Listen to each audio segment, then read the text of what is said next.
Existe uma virtude que quase ninguém menciona quando fala de São José, uma força invisível, que não aparece pintada nos vitrais das catedrais antigas, que não foi cantada pelos coros angelicais na noite santa de Belém, que não foi registrada com destaque pelos evangelistas que escreveram sobre a vida de Cristo, que não recebe novenas específicas nos devocionários populares, que não tem festa própria marcada no calendário litúrgico da Igreja.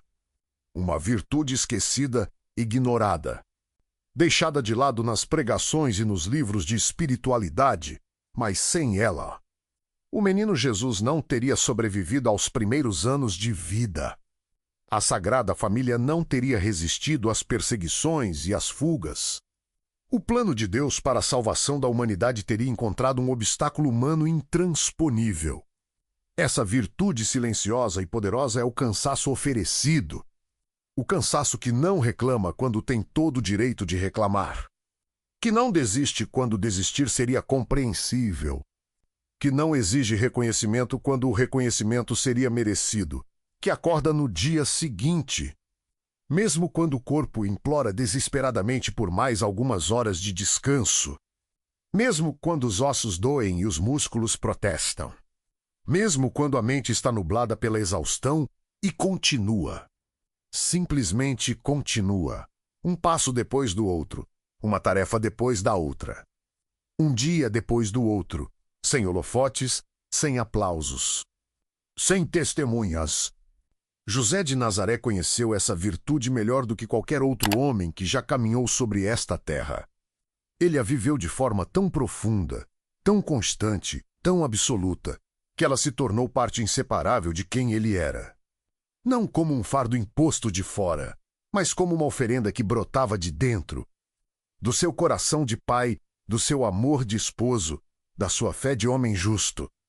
Pense por um momento na vida real de José, não na imagem piedosa dos santinhos, não na figura serena das pinturas renascentistas, mas no homem de carne e osso que acordava antes do sol nascer, que caminhava até sua oficina de carpintaria com as articulações ainda rígidas do sono curto, que pegava suas ferramentas gastas pelo uso e começava a trabalhar, hora após hora, dia após dia, semana após semana, mês após mês, ano após ano, por décadas inteiras, sem férias, sem folgas, sem aposentadoria à vista. Ele não teve a consolação de ver milagres sustentando sua família nos momentos difíceis. Quando o dinheiro era escasso, não havia multiplicação sobrenatural de moedas. Quando a comida estava acabando, não havia maná caindo do céu. Quando o trabalho era pesado demais, não havia anjos descendo para carregar a madeira. José tinha que fazer tudo com suas próprias forças. Forças humanas, limitadas, que se esgotavam, que precisavam de reposição, que muitas vezes eram insuficientes para as demandas do dia. Ele não teve visões constantes confirmando que estava no caminho certo. Depois daquele primeiro sonho em que o anjo explicou o mistério da gravidez de Maria, vieram longos períodos de silêncio divino, meses, anos, talvez décadas inteiras sem uma palavra direta do céu, sem uma confirmação sobrenatural, sem um sinal visível de que Deus estava satisfeito com ele. Apenas a memória daquele sonho distante e a certeza silenciosa, guardada no fundo do coração, de que Deus havia pedido algo dele e que ele precisava cumprir, custasse o que custasse, doesse o que doesse, cansasse o quanto cansasse. E sabe o que é mais impressionante? Isso bastou para José, essa certeza interior, sem confirmações externas, sem recompensas visíveis, sem garantias palpáveis. Foi suficiente para que ele levantasse todos os dias. Foi suficiente para que ele pegasse suas ferramentas todas as manhãs. Foi suficiente para que ele trabalhasse até o sol se pôr todas as tardes. Foi suficiente para que ele voltasse para casa com o corpo completamente exausto, mas com o coração inexplicavelmente em paz, porque havia cumprido mais um dia de fidelidade à missão recebida. Mais um dia de amor silencioso à sua família sagrada.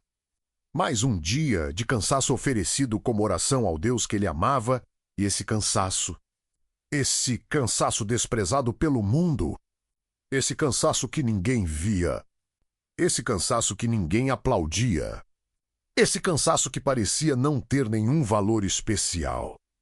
Era, na verdade, uma das forças mais poderosas que já existiram na história da salvação. Porque foi esse cansaço que manteve Jesus vivo, que manteve Maria protegida, que manteve a Sagrada Família unida, que permitiu que o plano de Deus se cumprisse. O cansaço de José salvou o mundo. Não de forma espetacular, não de forma visível, não de forma que os historiadores registrassem, mas de forma absolutamente real, profunda, necessária, insubstituível. Você conhece esse tipo de cansaço? O cansaço de quem cuida sem ser visto, de quem trabalha sem ser aplaudido, de quem ama sem esperar retorno, de quem se doa sem receber reconhecimento, de quem continua mesmo quando tudo dentro de si pede para parar. Se você conhece esse cansaço, então você conhece algo muito íntimo do coração de São José, algo que poucos conhecem. Algo que cria um vínculo profundo entre sua alma e a dele. Uma comunhão silenciosa. Uma conexão que atravessa os séculos, que une o carpinteiro de Nazaré do primeiro século. A mulher que hoje carrega pesos que ninguém vê no século 21. Você não está sozinha nesse cansaço que carrega. Pode parecer que está. Pode parecer que ninguém entende o peso que você sustenta dia após dia. Pode parecer que ninguém percebe o esforço que você faz para manter tudo funcionando. Pode parecer que você caminha sozinha por uma estrada que não tem fim. Mas não está. José caminhou por essa mesma estrada antes de você. Ele conheceu cada curva desse caminho. Cada pedra que machuca os pés, cada subida que tira o fôlego, cada descida traiçoeira que exige atenção redobrada. Cada trecho escuro onde não se enxerga o que vem pela frente. Ele caminhou primeiro. Ele abriu o caminho. E agora ele caminha ao seu lado. Como pai espiritual, como protetor invisível, como guardião silencioso de todos os que perseveram no amor. A abadesa Maria Cecília Baix, uma religiosa beneditina que viveu no século XVIII, recebeu revelações místicas sobre a vida oculta de São José. Em seus escritos, ela descreve com detalhes impressionantes o cotidiano daquele homem santo. E o que ela revela é muito diferente das imagens açucaradas que às vezes vemos. Ela descreve um homem que conheceu profundamente o significado do esforço, que experimentou na própria carne o peso do trabalho duro, que sentiu nos próprios ossos a fadiga de dias longos e noites curtas. Ela escreve que José dedicava cada gota de suor a Deus, que via em cada esforço uma oportunidade de oferenda, que transformava o cansaço físico em combustível para a oração interior, não porque fosse fácil, não porque ele não sentisse a exaustão, não porque fosse feito de uma matéria diferente da nossa, mas porque ele havia compreendido um segredo que poucos descobrem, um segredo que transforma completamente a experiência do cansaço. O segredo é este: o cansaço oferecido a Deus nunca é cansaço perdido. Ele é transformado, elevado, santificado, torna-se oração sem palavras, torna-se adoração em movimento, torna-se amor tornado visível através do esforço. José entendia isso profundamente, por isso ele não reclamava, por isso ele não se lamentava. Por isso ele não perdia tempo desejando uma vida diferente. Ele simplesmente pegava o cansaço de cada dia e o depositava silenciosamente aos pés de Deus como uma oferenda preciosa, como um sacrifício de louvor, como um ato de adoração mais eloquente do que 1000 palavras. E Deus recebia essa oferenda com imenso agrado, porque não há nada mais valioso aos olhos do Criador do que um coração que ama até quando está exausto, do que uma alma que serve até quando não tem mais forças, do que uma pessoa que continua até quando tudo pede para parar. Isso é amor verdadeiro. Amor que não depende de sentimentos passageiros. Amor que não precisa de circunstâncias favoráveis. Amor que permanece firme mesmo quando o corpo fraqueja. José amou assim. E esse amor foi a força invisível que sustentou a Sagrada Família. Pense nas implicações disso. O Filho de Deus, o Criador do Universo, o Rei dos Reis e Senhor dos Senhores. Dependeu do cansaço de um carpinteiro para sobreviver. Dependeu do suor de um trabalhador manual para ter comida na mesa. Dependeu do esforço de um homem comum para ter um teto sobre a cabeça. Dependeu da perseverança de um pai humano para crescer em segurança. Deus poderia ter feito diferente. Ele é onipotente. Poderia ter enviado anjos para suprir todas as necessidades. Poderia ter multiplicado recursos miraculosamente todos os dias.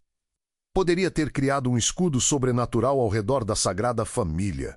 Mas não foi isso que ele escolheu. Ele escolheu confiar em José. Ele escolheu depender do trabalho humano de José. Ele escolheu fazer do cansaço de José parte integrante do plano de salvação. Isso deveria nos fazer parar e refletir profundamente. Porque significa que o cansaço humano tem um valor que não imaginamos. Que o esforço cotidiano tem um peso eterno que não enxergamos. Que o trabalho silencioso tem uma importância cósmica que não percebemos. Se o próprio Deus escolheu depender do cansaço de um homem, então o cansaço não é algo a ser apenas suportado. É algo a ser oferecido, consagrado, transformado em instrumento de salvação. O seu cansaço também. Esse cansaço que você sente agora. Esse peso que você carrega todos os dias. Esse esforço que você faz e que ninguém reconhece. Tem valor infinito aos olhos de Deus quando você oferece esse cansaço. Quando você une seu esforço ao esforço de José. Quando você transforma sua fadiga em oração silenciosa. Você está participando de algo muito maior do que imagina. Está participando da mesma dinâmica de amor que sustentou Jesus. Está entrando na mesma. Corrente de graça que fluiu através de José está se tornando parte da mesma história de salvação. Há uma comunhão misteriosa entre todos os que se cansam por amor. Uma comunhão que transcende o tempo e o espaço. Que conecta o passado ao presente. Que une o céu à terra. José está nessa comunhão. E ele reconhece imediatamente quem pertence a ela. Reconhece pelo olhar cansado que não perdeu a ternura. Pelas mãos gastas que não pararam de servir. Pelo coração exausto que não deixou de amar, ele reconhece você. E ele intercede por você, agora mesmo, neste exato momento. Enquanto você ouve estas palavras, ele está diante do trono de Deus, apresentando seu cansaço como oferenda, pedindo graças para você continuar, suplicando forças para você não desistir. Você não está sozinha. Nunca esteve. Nunca estará. O Pai silencioso caminha ao seu lado. E ele nunca abandona quem persevera no amor. Se você sente que essas palavras foram escritas para você, se você reconhece seu próprio cansaço nessa descrição, se você percebe que José entende o que você vive, então guarde isso no coração. Esse reconhecimento é um presente, uma graça, um sinal de que você não está invisível, de que seu esforço é visto, de que seu cansaço tem testemunhas no céu.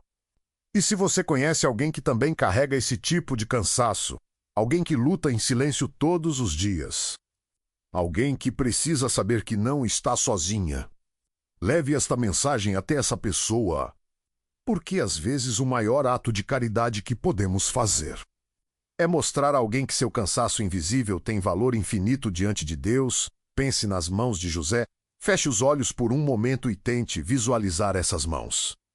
Não as mãos idealizadas das pinturas sacras. Não as mãos suaves e imaculadas das esculturas de gesso. Mas as mãos reais de um carpinteiro do primeiro século. Mãos marcadas pela vida. Mãos que contavam histórias em cada linha e cada cicatriz.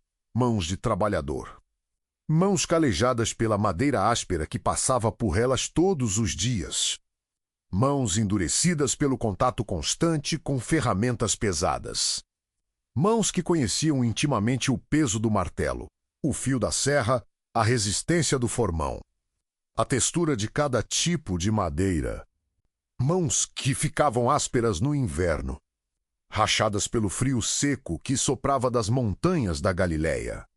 Mãos que transpiravam no verão, escorregadias pelo suor que o sol implacável arrancava do corpo, mãos que às vezes sangravam.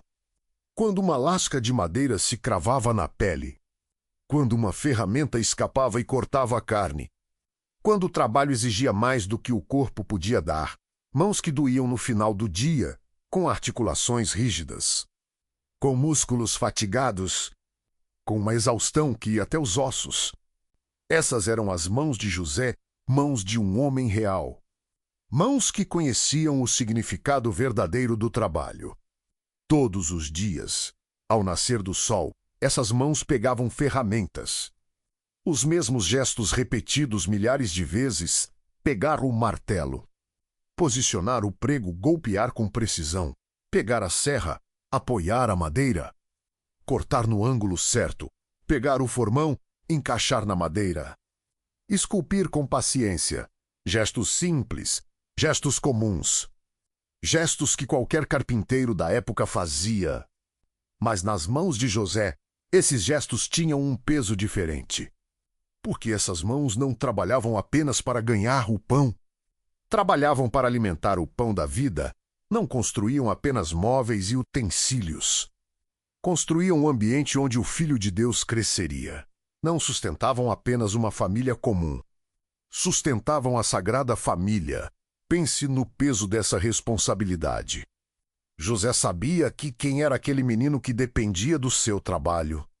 O anjo havia revelado em sonho, de forma clara e inequívoca. Ele sabia que Maria havia concebido pelo poder do Espírito Santo. Ele sabia que aquela criança era o Emanuel, o Deus conosco.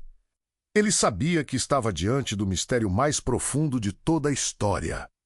E mesmo assim, todos os dias, ele tinha que trabalhar, tinha que pegar suas ferramentas, tinha que atender seus clientes, tinha que negociar preços, tinha que entregar encomendas, tinha que fazer tudo o que qualquer carpinteiro fazia. Porque não havia outro jeito. Porque o Filho de Deus havia escolhido nascer pobre. Porque a Sagrada Família não tinha riquezas acumuladas. Porque o sustento dependia única e exclusivamente do trabalho de José. Você consegue imaginar o peso disso? Carregar nos ombros a responsabilidade de sustentar o Criador do Universo? Saber que se você não trabalhar, o Filho de Deus não terá o que comer. Saber que se você falhar, a Mãe de Deus passará necessidade. Saber que o plano de salvação da humanidade depende, de alguma forma misteriosa, do seu esforço diário. Esse era o peso que José carregava todos os dias, sem descanso, sem férias, sem a possibilidade de simplesmente desistir. E ele carregava esse peso em silêncio, sem reclamar, sem se lamentar, sem buscar reconhecimento ou compaixão, simplesmente fazendo o que precisava ser feito. A abadesa Maria Cecília Baix descreve em suas revelações como José vivia essa responsabilidade. Ela conta que ele tinha plena consciência de quem era Jesus, que ele contemplava o menino com reverência e admiração, que ele se sentia absolutamente indigno da missão que havia recebido. Mas, ao mesmo tempo, essa consciência não o paralisava. Não o deixava prostrado em adoração perpétua, incapaz de agir, pelo contrário. Essa consciência o impulsionava ao trabalho, porque ele entendia que sua adoração mais verdadeira não estava apenas nas orações que fazia, mas no trabalho que oferecia. Cada tábua que ele cortava era uma oração. Cada móvel que ele construía era um ato de adoração. Cada gota de suor que caía do seu rosto era uma oferenda. José havia descoberto o segredo da vida contemplativa no meio da vida ativa. Havia aprendido a unir o céu e a terra em cada gesto cotidiano. Havia transformado a oficina de carpintaria em santuário e o trabalho manual em liturgia sagrada. Federico Soares, em seu livro sobre São José, reflete sobre essa dimensão da vida do santo. Ele escreve que José era um homem comum, um trabalhador como tantos outros, um pai de família como milhões ao longo da história. Mas havia algo que o distinguia. Não era a natureza do seu trabalho. Carpinteiros havia muitos. Não era a qualidade excepcional das suas obras. Provavelmente eram boas, mas não necessariamente extraordinárias. O que distinguia José era a intenção com que trabalhava, o amor que colocava em cada gesto, a consciência de que cada esforço era oferecido a Deus, a certeza de que o trabalho mais humilde pode ser santificado, e essa intenção transformava tudo. Transformava trabalho em oração, transformava cansaço em oferenda, transformava o ordinário em extraordinário, não pela mudança das circunstâncias externas, mas pela transformação interior de quem as vivia. As mãos de José não trabalhavam apenas com madeira. Trabalhavam com o próprio destino da humanidade. Mesmo que ninguém ao redor pudesse perceber isso. Mesmo que os vizinhos de Nazaré vissem apenas um carpinteiro comum fazendo seu ofício diário. Mesmo que os clientes que encomendavam mesas e bancos e arados não tivessem a menor ideia de quem era aquele homem silencioso que lhes entregava as peças encomendadas. José vivia uma vida dupla, não no sentido de fingimento ou falsidade, mas no sentido de profundidade invisível, pois por fora ele era apenas mais um trabalhador manual em uma aldeia obscura da Galileia. Mas por dentro ele carregava o peso de uma missão que nenhum outro ser humano jamais havia recebido ou jamais receberia. Novamente, em toda a história do mundo, cada manhã, quando ele abria os olhos antes do nascer do sol e sentia o peso do cansaço ainda presente em seus membros, ele sabia que não podia simplesmente virar para o lado e dormir mais um pouco. Porque havia uma família sagrada que dependia dele, porque havia um menino divino que precisava de proteção e sustento, porque havia uma Virgem Mãe que confiava em sua provisão e cuidado. Esse conhecimento não era um fardo que o esmagava, mas era certamente um peso que ele sentia. Um peso real e constante que acompanhava cada passo seu, cada movimento seu. Cada decisão sua ao longo de todos aqueles anos de vida oculta em Nazaré. A responsabilidade de José ia muito além do sustento material. Embora o sustento material já fosse por si só uma tarefa imensa em uma época sem as facilidades que conhecemos hoje. Sem supermercados onde se pode comprar comida pronta. Sem lojas onde se pode adquirir roupas já confeccionadas. Sem farmácias onde se pode encontrar remédios para qualquer mal. Naquela época, tudo exigia esforço, tudo demandava trabalho, tudo custava suor e dedicação. E José era o responsável por garantir que nada faltasse àquela pequena família que vivia sob sua proteção. Mas além do sustento material, José carregava também a responsabilidade da proteção física de Jesus e Maria. Ele sabia, desde o sonho em que o anjo o alertou sobre as intenções assassinas de Herodes, que havia forças no mundo que queriam destruir aquele menino, que o mal não descansaria enquanto não conseguisse eliminar a ameaça que Jesus representava para seu reino de trevas. José era a primeira linha de defesa contra esse mal, era o escudo humano que Deus havia colocado diante do seu Filho encarnado. Era o guardião visível de um tesouro de valor infinito. E havia ainda outra dimensão de responsabilidade que talvez fosse a mais pesada de todas. A responsabilidade de educar o Filho de Deus. O Evangelho de Lucas nos diz que Jesus crescia em sabedoria, estatura e graça diante de Deus e dos homens. E parte desse crescimento acontecia sob a orientação de José, que ensinava ao menino as escrituras sagradas, que o levava à sinagoga para aprender a lei, que lhe transmitia as tradições e os costumes do povo de Israel, que o instruía no ofício de carpinteiro. José foi o mestre humano daquele que era a própria sabedoria encarnada. Foi o professor terreno daquele que havia criado todas as coisas. Foi o guia visível daquele que é o caminho, a verdade e a vida. Como José viveu essa responsabilidade sem ser esmagado por ela? Como ele conseguiu manter o equilíbrio entre a consciência da grandeza da sua missão e a humildade necessária para exatá-la no dia a dia. Como ele suportou o peso de saber que era infinitamente inferior àqueles que estavam sob seu cuidado. E mesmo assim precisava exercer autoridade sobre eles, precisava tomar decisões por eles, precisava guiá-los e protegê-los. A resposta está na sua profunda vida interior, na sua união constante com Deus através da oração e do trabalho oferecido, na sua humildade genuína que não se comparava com os outros nem media seu próprio valor, na sua confiança absoluta de que Deus não lhe daria uma missão sem lhe dar também as graças necessárias para cumpri-la. José não confiava em suas próprias forças, porque sabia que suas forças eram ridiculamente insuficientes para a tarefa que tinha diante de si. Mas confiava na força de Deus que se manifestava através da sua fraqueza, que operava através da sua limitação, que realizava através da sua pequenez obras que ele jamais poderia realizar por si mesmo. O padre Ascanio Brandão, em sua obra sobre a glória e o poder de São José, reflete profundamente sobre essa dimensão da vida do santo patriarca. Ele escreve que José foi chamado a ser pai daquele que é o pai de todas as criaturas, a ser senhor daquele que é o senhor de todo o universo, a ser mestre daquele que é o mestre de todos os mestres.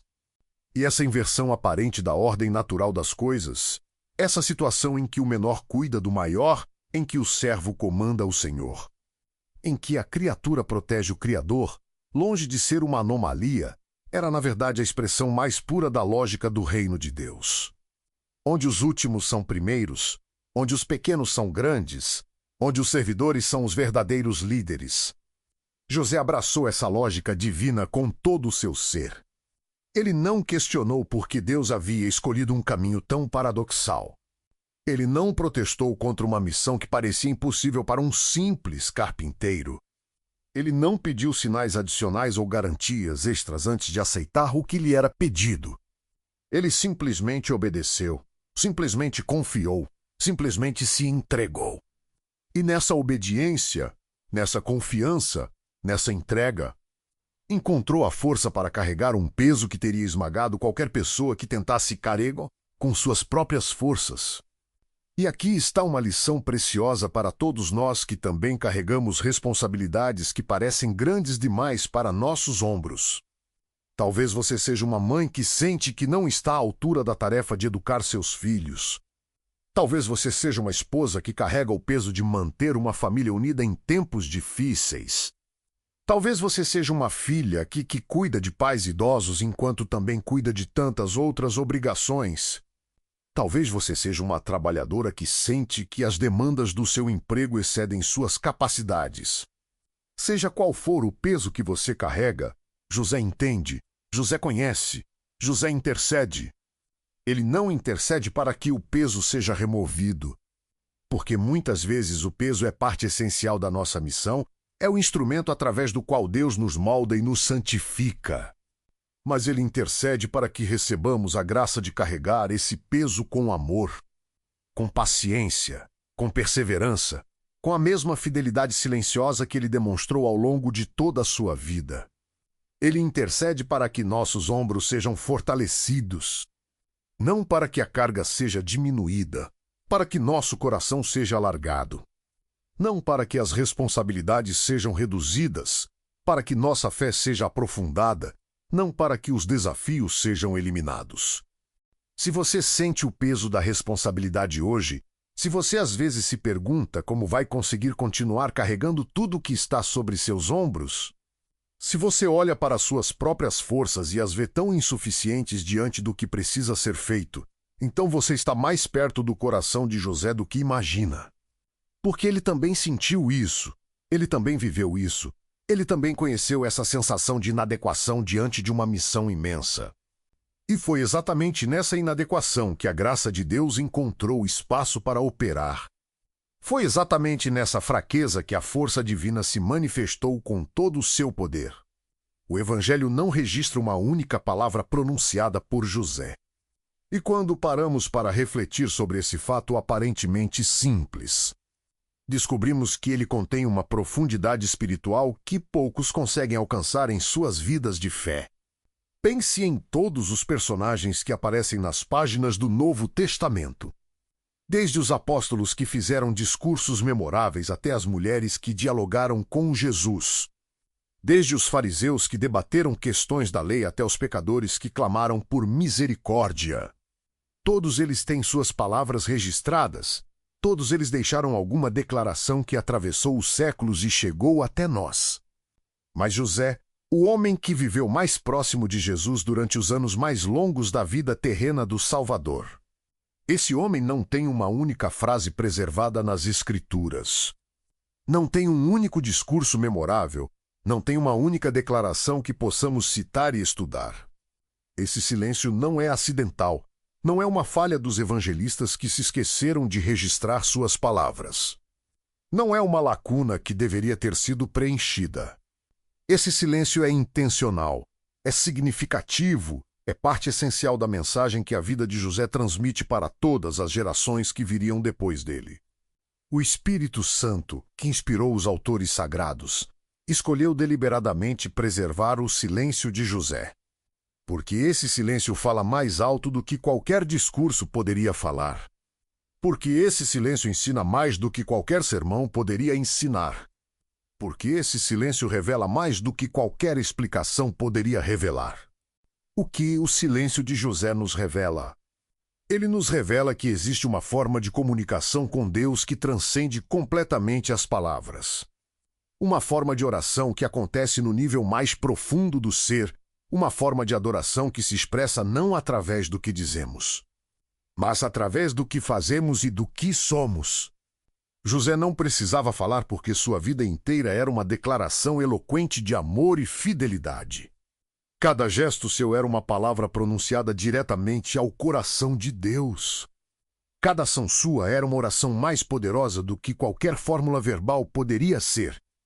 Mas há outro aspecto desse silêncio que precisamos considerar. Um aspecto mais difícil e mais desafiador para nós que vivemos em uma época de ruído constante e comunicação incessante.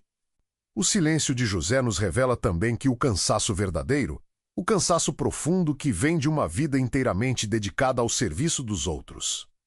Esse cansaço não deixa energia para reclamações, não deixa fôlego para murmurações. Não deixa espaço para lamentos.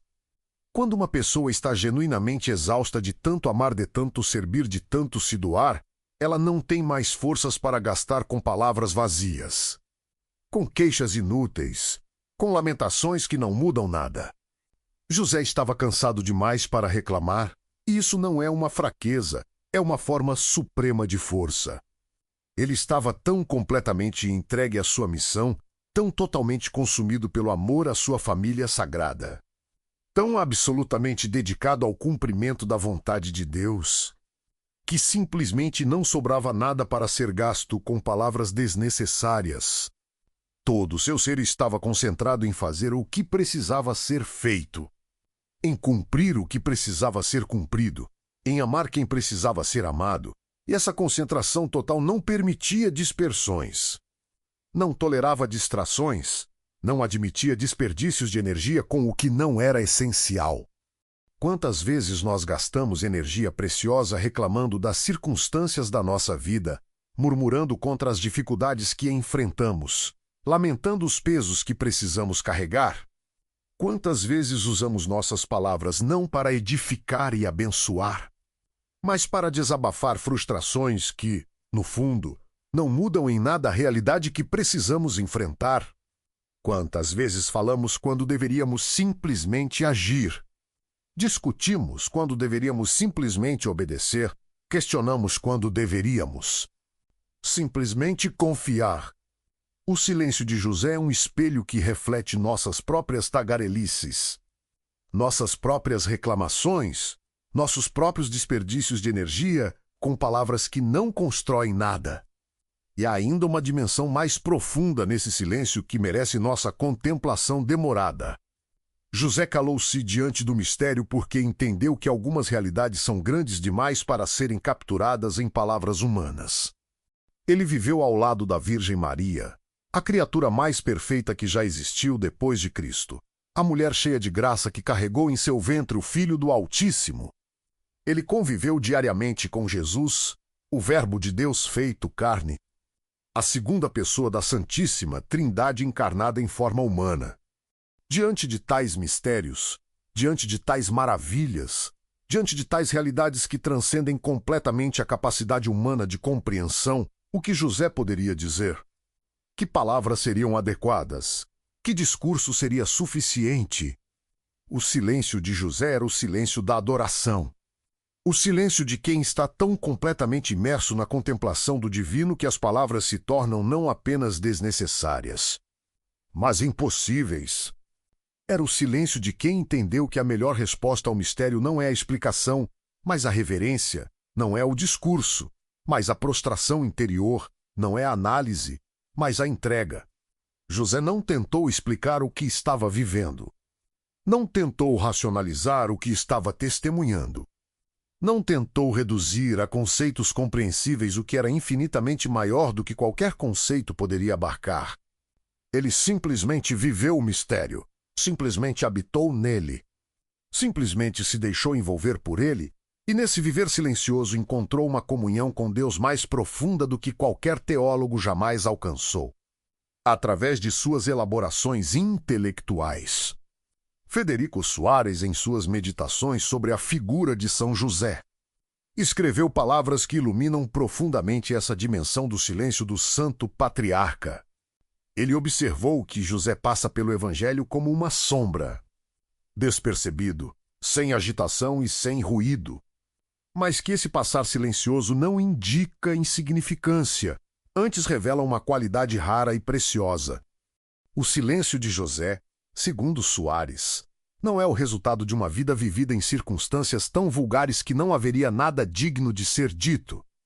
Pelo contrário, as circunstâncias em que José viveu foram as mais extraordinárias que qualquer ser humano jamais experimentou. E foi precisamente a grandeza dessas circunstâncias que produziu o silêncio. Foi precisamente a imensidão do que ele testemunhou que tornou as palavras inadequadas e desnecessárias. Soares também refletiu que o silêncio de José era denso, era substancial, era cheio de conteúdo. Não era o vazio de quem não tem nada a dizer, mas a plenitude de quem tem tanto a dizer que nenhuma palavra seria suficiente. Era como o silêncio que existe no centro de uma grande tempestade, onde a calma é mais intensa justamente porque está cercada por forças imensas, ou como o silêncio que existe no fundo do oceano, onde a quietude é mais profunda justamente porque está sob o peso de águas incomensuráveis. O silêncio de José tinha essa qualidade, essa densidade, essa substância. Era um silêncio que pesava mais do que 1000 discursos, que comunicava mais do que 1000 sermões, que ensinava mais do que 1000 tratados de teologia. E esse silêncio não era passividade, não era inércia, não era ausência de ação. José calava-se, mas não parava. Suas mãos continuavam trabalhando enquanto sua boca permanecia fechada. Seus pés continuavam caminhando enquanto sua voz permanecia em repouso. Seu coração continuava amando enquanto seus lábios permaneciam selados. O silêncio de José era o silêncio de quem está tão ocupado fazendo que não tem tempo para ficar falando. Era o silêncio de quem entendeu que a vida é muito curta e preciosa para ser desperdiçada com palavras que não se transformam em ações, com discursos que não se convertem em obras, com promessas que não se materializam em fidelidade concreta. O silêncio de José era também o silêncio da obediência perfeita. Aquela obediência que não questiona, que não negocia, que não pede explicações adicionais antes de se colocar em movimento. Quando olhamos para os momentos decisivos da vida de José registrados nos Evangelhos, encontramos sempre o mesmo padrão. Deus fala através de um anjo em sonho. José acorda. José obedece imediatamente. Não há intervalos de deliberação, não há períodos de dúvida, não há tentativas de negociação ou pedidos de esclarecimento. Apenas a palavra divina e a resposta humana. O comando celestial e a execução terrena. A vontade de Deus e o coração de José que se curva diante dela sem resistência. Quando o anjo disse para tomar Maria como esposa, explicando que a criança que ela carregava era obra do Espírito Santo e não fruto de infidelidade. José não pediu provas adicionais, não exigiu sinais confirmatórios. Não solicitou um tempo para pensar e avaliar as implicações daquela decisão extraordinária. Ele simplesmente acordou do sono e fez o que o anjo do Senhor havia ordenado. Tomou Maria como sua esposa e assumiu diante do mundo a paternidade legal daquele menino que era o próprio Deus encarnado. Essa obediência custou caro, porque significava aceitar o olhar desconfiado dos vizinhos, os cochichos maldosos dos conhecidos, a suspeita permanente de que havia algo errado naquele casamento apressado com uma mulher já grávida. Quando o édito de César Augusto ordenou que todos fossem se alistar em suas cidades de origem, José não reclamou do inconveniente de viajar com uma esposa em estado avançado de gravidez. Não protestou contra a insensibilidade de um império que não se importava com as dificuldades que suas ordens causavam aos mais pobres. Não questionou por que Deus permitia que tal decreto fosse emitido justamente naquele momento tão delicado. Ele simplesmente preparou o necessário para a viagem. Colocou Maria sobre um jumento e partiu para Belém. Caminhando por estradas difíceis durante dias, sem saber onde dormiriam, sem saber o que encontrariam ao chegar, sem saber como seria o nascimento daquela criança tão especial em circunstâncias tão precárias. Quando chegaram a Belém e não havia lugar na hospedaria, José não se desesperou. Não amaldiçoou sua sorte, não culpou a Deus por permitir que seu filho nascesse em condições tão indignas. Ele simplesmente procurou uma alternativa. Encontrou uma gruta que servia de abrigo para animais, preparou o melhor que pôde aquele espaço humilde. E ali, naquela pobreza que envergonharia qualquer pai humano, recebeu o Rei do Universo nos seus braços. José entendeu que Deus não estava pedindo dele condições perfeitas. Estava pedindo fidelidade em meio às condições imperfeitas. Estava pedindo amor em meio às circunstâncias difíceis. Estava pedindo confiança em meio a situações que pareciam contrárias a tudo o que se esperaria para o nascimento do Messias. E então veio a ordem mais difícil de todas, a ordem que testou a obediência de José até o limite extremo. O anjo apareceu novamente em sonho e disse: "Levanta-te, toma o menino e sua mãe, foge para o Egito e fica lá até que eu te avise. Porque Herodes vai procurar um menino para o matar." Essa ordem chegou no meio da noite, exigia uma partida imediata. Não dava tempo para preparações adequadas. Não oferecia garantias sobre quanto tempo duraria o exílio. Não explicava como José sustentaria sua família em uma terra estrangeira onde não conhecia ninguém. Não falava a língua local. Não tinha trabalho nem clientes nem recursos guardados para emergências. Mas José não hesitou, não pediu um prazo para se organizar, não solicitou mais detalhes sobre o plano divino. Ele levantou-se ainda durante a noite, acordou Maria e o menino, pegou o pouco que podiam carregar e partiu. Partiu para o desconhecido, partiu para o incerto. Partiu para uma terra que seria seu lar pelos próximos anos. Uma terra onde ele teria que recomeçar tudo do zero. Onde teria que reconstruir sua vida profissional. Onde teria que aprender a sobreviver como estrangeiro entre pessoas que não compartilhavam sua fé, nem seus costumes, nem sua língua. O Egito representou para José o período mais difícil de toda a sua vida. O período em que o cansaço atingiu níveis que ele provavelmente nunca havia experimentado antes. Porque não era apenas o cansaço físico do trabalho diário. Era também o cansaço emocional de viver longe de tudo que conhecia. O cansaço espiritual de estar cercado por práticas pagãs que ofendiam o Deus verdadeiro. O cansaço psicológico de não saber quando aquela situação terminaria, se é que terminaria algum dia. José viveu no Egito em um estado de suspensão, esperando uma palavra que não sabia quando viria, confiando em uma promessa que não tinha prazo definido, obedecendo a uma ordem cujo fim era completamente desconhecido. E durante todo esse tempo, ele trabalhou. Encontrou clientes egípcios que precisavam de móveis e utensílios de madeira. Aprendeu a se comunicar o suficiente para negociar preços e prazos. Adaptou-se aos costumes locais na medida do necessário para sobreviver sem comprometer sua fé. Sustentou sua família dia após dia, semana após semana, mês após mês, ano após ano. Até que finalmente a palavra veio: Herodes morreu, podem voltar. E José voltou, com a mesma obediência silenciosa com que havia partido, sem reclamações pelo tempo perdido no exílio, sem ressentimentos pelos anos difíceis que havia enfrentado. Essa obediência de José não era fraqueza, não era subserviência cega, não era falta de personalidade ou ausência de vontade própria. Era a expressão mais elevada da força espiritual, a manifestação mais pura da liberdade interior, a demonstração mais clara de que ele havia entendido algo que poucos entendem, que a verdadeira liberdade não está em fazer o que queremos, mas em querer o que Deus quer para nós, que a verdadeira força não está em impor nossa vontade, mas em render nossa vontade àquele que sabe infinitamente melhor do que nós o que é bom para a nossa vida. Se você está passando por um momento em que Deus parece pedir algo difícil de você, algo que não faz sentido completo, algo que exige um salto de fé para além do que você consegue ver ou compreender. Lembre-se de José, lembre de que ele também não entendia tudo, também não via o quadro completo, também caminhava muitas vezes no escuro.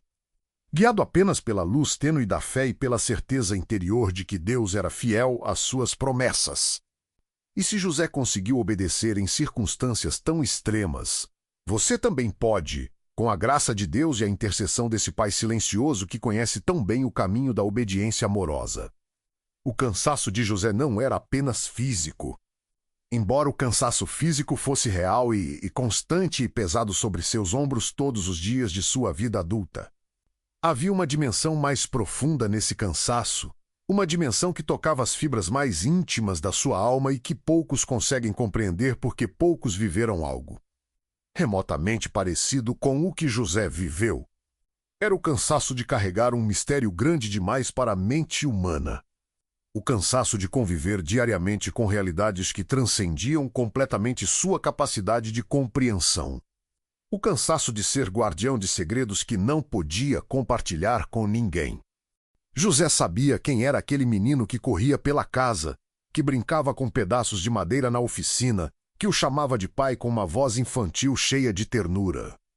Ele sabia que por trás daqueles olhos humanos habitava a divindade eterna, que por trás daquele rosto de criança estava o Criador de todas as coisas, que por trás daquela fragilidade aparente residia o poder que sustenta o universo inteiro.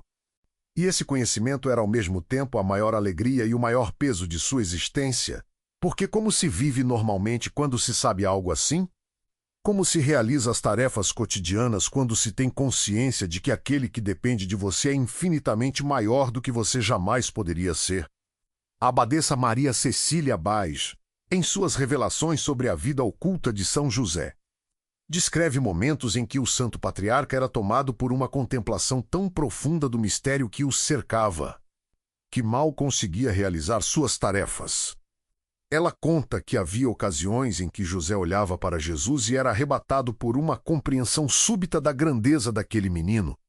Uma compreensão que o deixava sem palavras, sem forças, quase sem respiração. Nesses momentos, o véu que cobria o mistério se tornava mais fino, e José conseguia vislumbrar algo da glória infinita que estava escondida sob a aparência humilde daquela criança que ele estava ensinando a trabalhar com madeira. Mas esses momentos de revelação não tornavam a vida mais fácil. Pelo contrário, tornavam-na mais pesada. Porque depois dele José precisava voltar à rotina normal.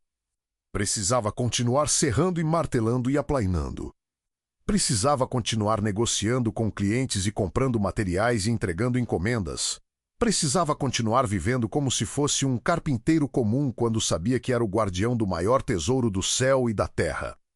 Esse contraste entre a grandeza do que ele conhecia e a simplicidade do que ele fazia era uma fonte constante de tensão interior. Uma tensão que não era conflito ou dúvida, mas o peso natural de carregar algo imenso em um recipiente pequeno. E havia também a provação do silêncio divino. Aqueles longos períodos entre os sonhos reveladores em que José tinha que caminhar apenas pela fé, sem novas confirmações, sem novas instruções, sem novas manifestações sobrenaturais que renovassem sua certeza. O primeiro sonho veio quando ele descobriu a gravidez de Maria e estava pensando em ela secretamente. O segundo veio em Belém, alertando sobre o perigo representado por Herodes. O terceiro veio no Egito, autorizando o retorno. O quarto veio no caminho de volta, redirecionando a família para Galiléia em vez da Judeia. 4 sonhos em um período que pode ter durado vários anos. 4 momentos de comunicação direta em meio